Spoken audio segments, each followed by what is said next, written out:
Alright, we're moving 1970s, really 1968, but it's alright. The first three videos here are about Richard Milhous Nixon and his ultimate thing. Now, everyone wants to tend to remember Watergate. I'm saving that for last because I want to cover some other things he did.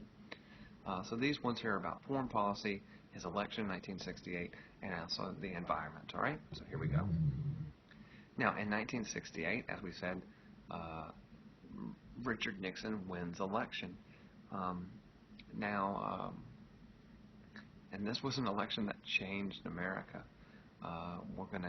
There's promises to end Vietnam. There's promises to bring the last equal Civil Rights Act is passed here, so bringing people into an integrated society, etc.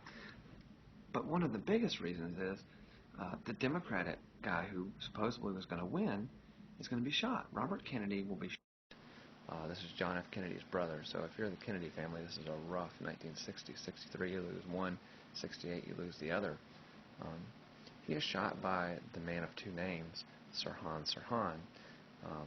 Sirhan, to this day, is still alive, and he actually claims that the CIA had brainwashed him to kill Kennedy. Alright, there's some great conspiracy theory stuff there, right? So you can go and look that up and hear what Sirhan Sirhan has to say. Now, what got Nixon elected was a group called the Silent Majority. You can see across top there, the Silent Majority was a group of conservative Southern people in the Sun Belt who didn't agree with the protest movement, and they didn't agree with the mind-altering drugs, the counterculture, and all this stuff. They wanted to keep things going. However, they were too afraid that if they spoke out, their opinion would be seen as being a bigoted one or something like that. So they kept silent. Nixon said, I'm going to give the silent majority voice. All right? And the silent majority really is a major player all the way up until the 1990s, and maybe a little bit today, not so much. Now, Nixon's domestic policy program he had was called New Federalism. All right? What he wanted to do is decrease the size of the federal government. He wanted to reduce part of the federal government's power and actually give more power to the states and states' rights. And then lastly, he begins a revenue sharing program in which local governments and federal governments would actually share money based on how they were doing this.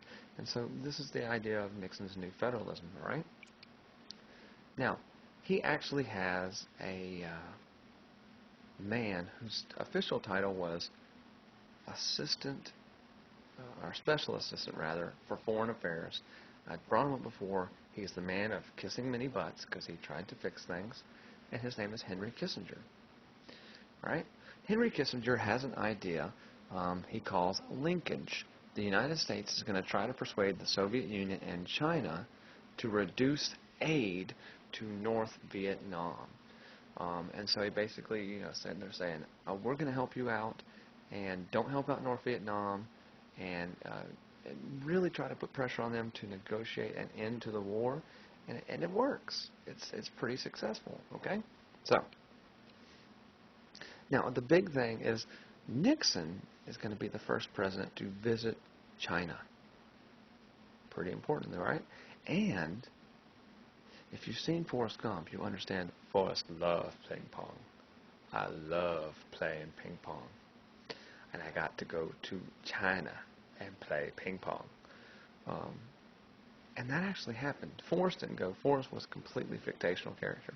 But a group of American table tennis players, ping pong as it was called, went to China and played an exhibition. They're the first Americans in China since the Cold War. This is a majorly big deal, and Nixon exploits it 100%. We're going to use this to talk to China, and he did. And so once he does, it really kind of puts pressure through linkage on the Soviet Union. He then uses détente. Remember we talked about détente. And ultimately, Vietnam will end when their two major supply lines are dried up. Okay? Now, the last little bit here about Nixon, the first video west. Nixon is really going to push the environment. And Rachel Carson's book really kind of started all these things, all right? But first off, we have Earth Day.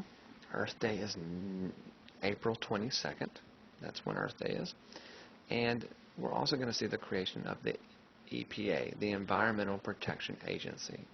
And they pass laws on what you can and can't do. You can't burn a tire. You can't do X number of things. And so this is all what's going on here at the time of Nixon, right? Now the next thing, and this was more of Johnson but also Nixon, Congress will pass the Clean Water Act and the Clean Air Act. Again, trying to reduce the amount of pollutants that are in society so that everyone can breathe and live easier. Right? Lastly, another organization that has started around this time is called OSHA. OSHA stands for Occupational Safety and Health Administration. They pass laws regarding the construction of buildings or work sites and make sure they are up to code. That's, if you've ever seen anyone build a house and go, I got to make sure this house is up to code, that the wiring is up to code, the plumbing, etc. And this is why. And we've actually seen vast improvements in how things are built, and since we have a guideline by going by, correct? That was the first video about Nixon.